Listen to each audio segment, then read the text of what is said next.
That album cover is so damn grimy, I wouldn't be surprised if every individual copy was smeared in dirt and blood. But here, we see the sensitive side of Earl. What's up, everybody? It's Luke James, not the singer. If you're an indie artist looking for an album review and some promo, you can hit up Luke at redmattersite.com. And what I have for you boys and girls today is another episode of The Archives, where we take a look at classic hip-hop albums from the past. Today we're taking a look at DMX's debut from 1998 called It's Dark and Hell is Hot. And this is where most of us first got familiar with DMX's dark style and dog barks. It's also where we got familiar with the producer Swizz Beatz, because he crafted the single Rough Riders Anthem, which had everybody chanting, "Stop, drop, shut 'em down, open up shop." But a lot more aggressive than that, of course. This song also had a crazy ending where we heard machine gun fire blasting off and DMX yelling, "Talk is cheap, motherfucker." And if you didn't turn that down while you were listening to this song, half the time it would scare your ass, because you wouldn't even see that it was coming. You just forget about it as you were listening to the song. It's the type of shit that would make you crash your car.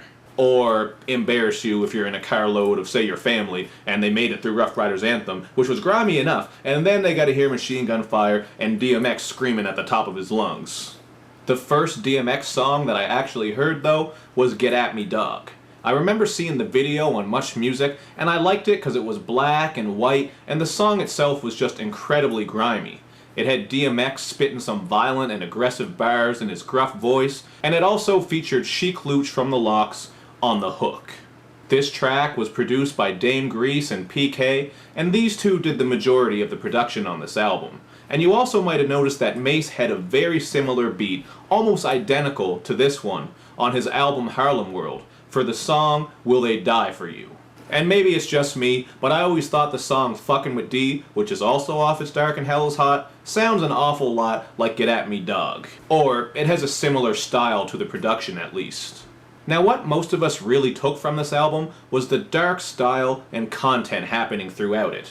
The neck-snapping single Stop Being Greedy had a gothic feel to it because of the organ that sounds like it was taken straight out of Phantom of the Opera. And the song X Is Comin' was so damn grimy that it got its hook from Nightmare on Elm Street. You know what I'm talking about. That 1, 2, Freddy's coming for you.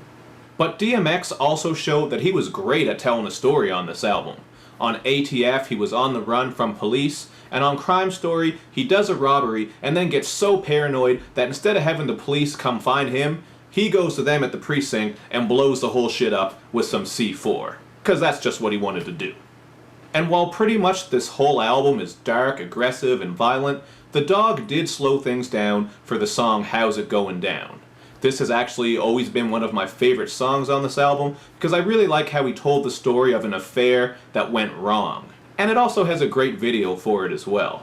The only thing I didn't like about this song was how on the album version you had to sit through that 30-40 second intro where DMX is on the phone with that girl flipping out. I mean, it was kind of funny the first time just to hear him lose his shit and ask, "Whose dick you suckin'?" But after you heard that once, I mean, you don't really need to hear it again. And this has always been one of my pet peeves with hip-hop albums. Just take the interlude and make it a separate track. Don't paste that shit on the start of a song. I mean, you could paste it on the end, because then we can just skip to the next one, but nobody wants to hold fast forward just to get to the song. And of course, I have to bring up the song Damien, because this is the one that really got a lot of people talking. This was another storytelling track where DMX made a deal with the devil, and he later went on to make a part 2 to this song on his following album, Flesh of My Flesh, Blood of My Blood. And then we got a part 3 to Damien on the Great Depression. But I also want to talk about how DMX got insightful on this album. The song I Can Feel It got its hook from an old Phil Collins song, and had DMX rapping about how he sees the world through grays and blacks, which is pretty depressing and it fits the overall dark undertone, or overtone, of the album. Then on Let Me Fly, he asks us all to feel the pain and joy of a man who never really got to be a boy, which paints a pretty bleak picture of his childhood. And if you want to know more about that, I highly recommend the book that I held up at the start of this review. Even if you're not that big of a DMX fan, it is a really good read. And it shows you just how crazy DMX really was when he was growing up. Look Through My Eyes was another gloomy and insightful track, and the opening line from this one, burning in hell but don't deserve to be, got niggas I don't even know that wanna murder me, is one of the hardest rap lines of all time, as far as I'm concerned. And it was also part of the hook for Dragon's song, Groundhog Day, which was on his album, Opposite of H2O. And speaking of Dragon, DMX had some really dope posse cuts on here as well.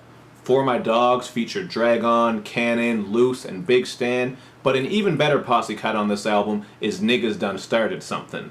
This one had a really grimy piano beat, and it featured Mace and the Lox, to make for what I consider one of those classic 90s New York boom bap, grimy, slap you upside the head posse cuts. And if you're young, I know you're probably laughing at the idea of Mace going hard on a posse cut, but this is back in the day when I thought he was on point, and as far as I'm concerned, his album Harlem World is a classic, so I'll probably review that for an episode of the archives very soon.